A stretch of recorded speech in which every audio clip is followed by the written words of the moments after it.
I was thinking of maybe not filming today. I didn't feel particularly inspired or like I had a profound, clear message that I wanted to share with you.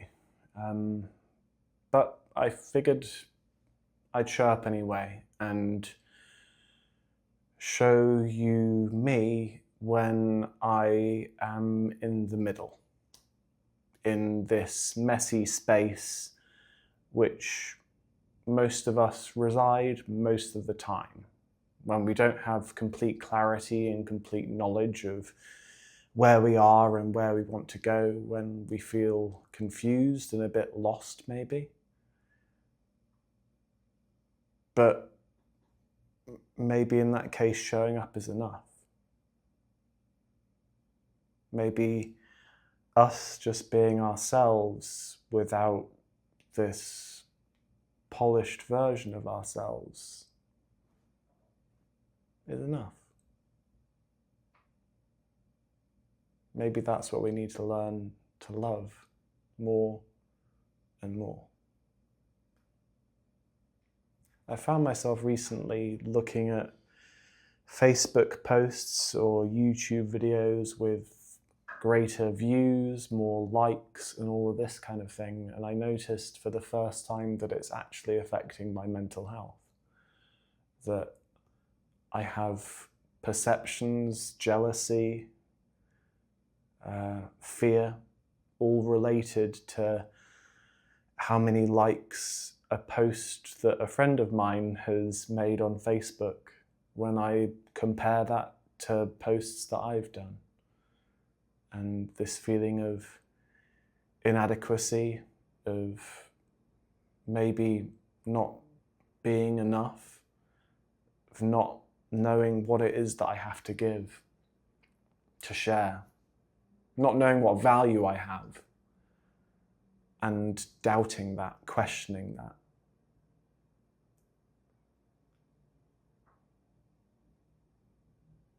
And this has come up so much with clients of mine as well, this question, am I enough? And pretty much all of the coaches which I know have this same experience as well, this imposter syndrome, this questioning. I think that is part of what it is to be human. We're constantly gauging ourselves amongst our surroundings and trying to work out our place in the world. For the longest time, I was trying to work out if I was a good human being, like if I was good enough even to exist. And this really came home to me last night when I was having a conversation with my girlfriend and we were talking about suicide rates and kind of the concerning statistics on suicide nowadays. And a few years ago, I was, incredibly depressed for a really long time. For about 3 years, I was lost in this ocean of depression where wave after wave would come crashing over me and just sweep me under. And just when I thought I was above water, about to get a breath of air, I'd get swept back down again. And the level of hopelessness that I felt, and of isolation and anxiety and fear. I didn't want to walk out of my house to the corner shop because I was afraid for people to see me, because I feared that they would judge me the way I judged myself. And that's a terrifying world to live in. And at one point, the thing which really pushed me over the ledge was giving up hope that I would find love in my life. specifically from a partner. And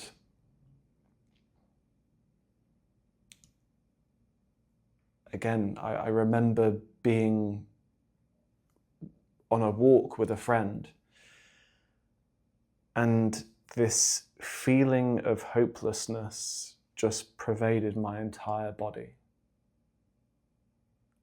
It was as if the light of joy or something had just gone away from me altogether, and I was just black and white. Like there was no life left in me. I was a moving corpse. And there were many times where I desperately wished that my life was over. And I'm so grateful that it's not.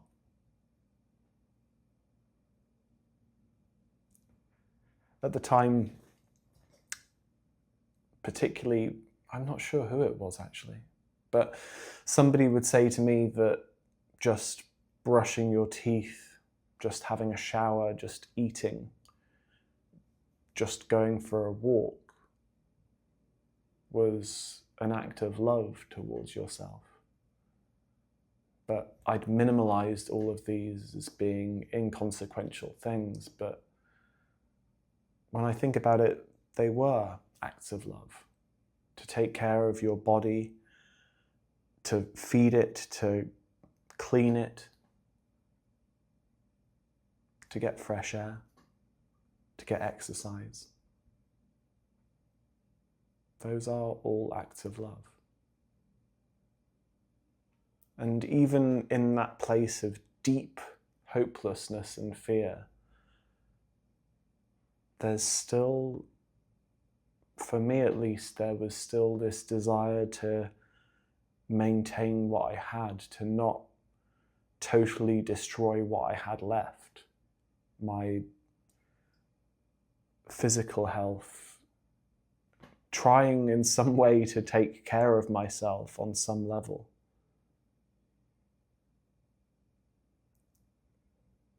And I'm not sure, but somehow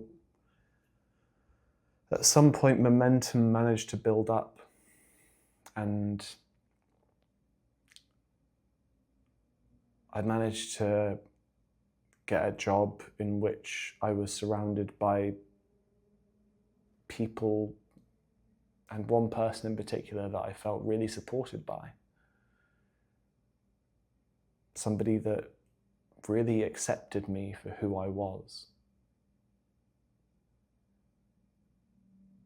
And that led me going to essentially a sharing circle where I could hear about other people's struggles in their lives, and that was incredibly normalizing for me, to make me feel like I was no longer an alien. And then that led me towards my coach, who transformed the way that I was perceiving things and the stories that I was telling myself, and helped me to unravel those stories and really determine what was true, what had actually happened, and what was just things that I was telling myself in order to maintain something familiar.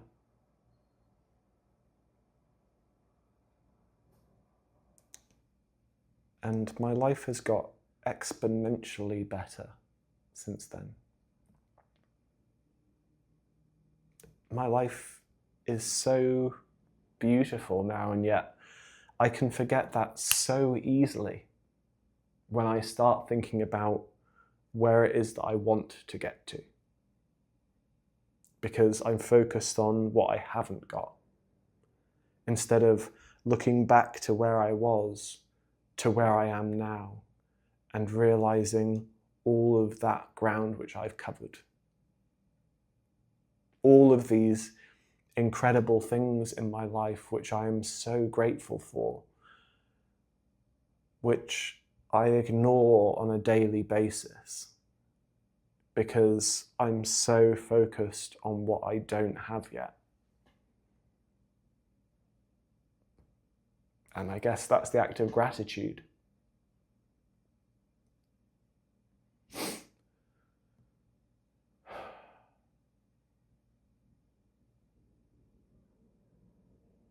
So, as I said at the beginning, I'm not sure what the message of this video is. But I think at least it's highlighted to me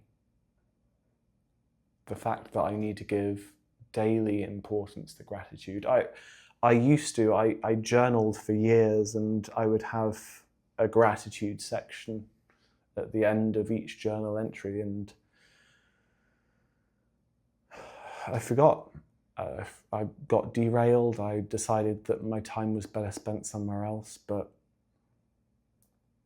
yeah, a daily gratitude writing to say just a few things which I'm grateful for, because there is so much that I'm grateful for,